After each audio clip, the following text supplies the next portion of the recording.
So now that we got JFK in there, um, I really want to start looking into doing the whole thing with putting 15% on China all around and slapping them back. So because they already tried to slip in a little bit of crude oil stuff and then just kind of like try to talk to the country about how they are screwing us essentially with that, and that proves what they've been doing to us for the longest.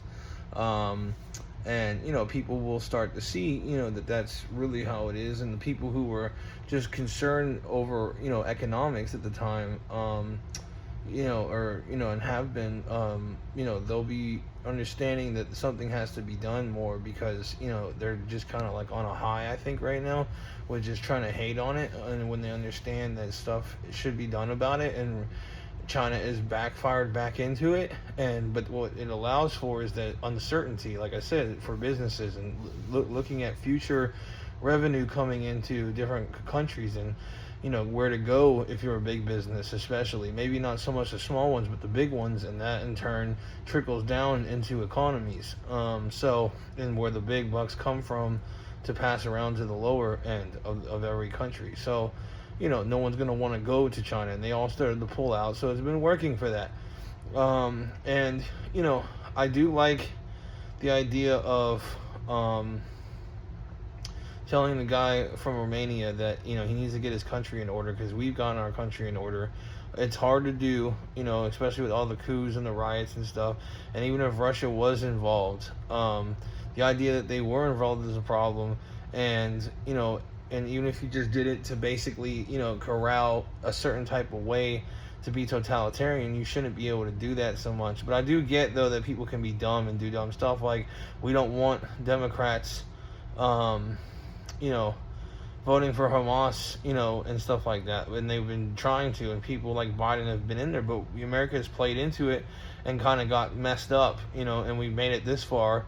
And, it's good to look more democratic, and that's why J.D. Vance is doing all that. But in reality, the democracy doesn't always work, because people can be dumb. But there's times to step in, and there's times not to, and it's better for, NATO and stuff to be at Russia's door helping you, but not pushing is the thing. They should be there to help, and you should allow it. And also, the voting and stuff to try and swing the way that you want it to swing, is kind of messed up to kind of keep it that way, for your guys' selves, because people have been trying to vote, essentially, in a different direction and stuff. So yeah, I mean,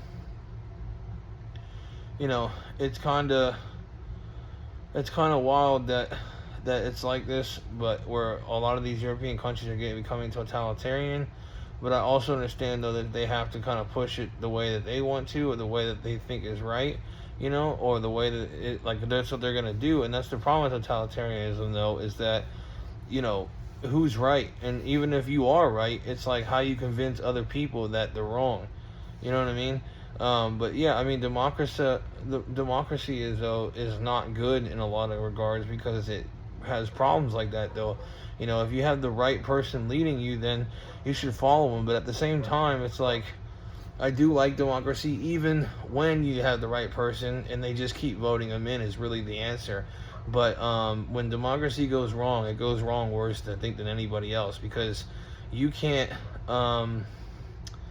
you know what I mean? Like, you can cut off the head of the snake, basically, of someone ruining a country. You know what I mean? It's hard to do it when everybody in the country is the mob and messes it up. So